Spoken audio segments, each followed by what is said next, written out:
et des Grecs, et ainsi de suite, tout le long de la dispensation des nations, sont arrivés là, et se sont tous rejoints en une seule bête. Nous allons la trouver tout de suite, voir qui c'est. C'est ça. Tous ceux-là, le léopard, le lion, tout ça, le dragon. Combien savent ce qu'est le dragon? Le dragon représente Rome. Oui, lisons ça. Il y a comme une question dans votre esprit. Prenez avec moi Apocalypse chapitre 12. Un petit instant ici. Regardons ici. Apocalypse 12. Maintenant, regardez. Un grand signe parut dans le ciel. Une femme. Que représente une femme? L'Église, c'est l'épouse ici. C'est l'Église, la vraie Église. Une femme enveloppée du soleil, la lune sous ses pieds. Regardez, la lune le soleil à sa tête, la lune sous ses pieds. Le soleil, c'était la dispensation de la grâce. Et la lune, c'était la dispensation de la loi.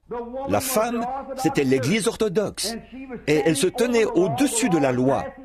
La loi passait, parce que la loi était une ombre des bonnes choses à venir. Pas vrai?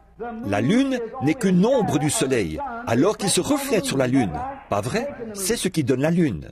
Et la loi était sous ses pieds. Elle avait déjà vécu ce jour-là. Et remarquez comment elle était habillée, là, maintenant. Et sous ses pieds, une couronne de 12 étoiles sur sa tête. L'Église a pour couronne la doctrine des 12 apôtres. Vous voyez? Elle était enceinte, elle criait, étant en travail, et dans les douleurs de l'enfantement. C'était l'Église orthodoxe. Regardez bien. Un autre signe parut encore dans le ciel. Et voici, c'était un grand dragon rouge, ayant 7 têtes. Vous voyez, gardez ce 7 à l'esprit maintenant. 7 têtes, toujours. 7 têtes, 10 cornes, et sur ces têtes, 7 diadèmes. Bon. Et sa queue entraînait le tiers des étoiles du ciel et les jetait sur la terre. Le dragon se tint devant la femme qui allait enfanter, afin de dévorer son enfant lorsqu'elle aurait enfanté.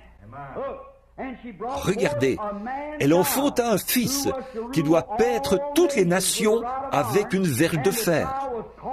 Et l'enfant fut enlevé vers Dieu et vers son trône.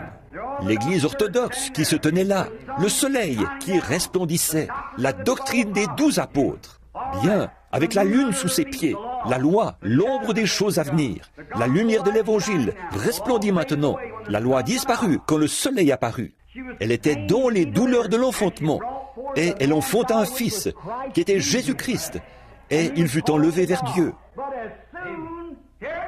Mais lorsque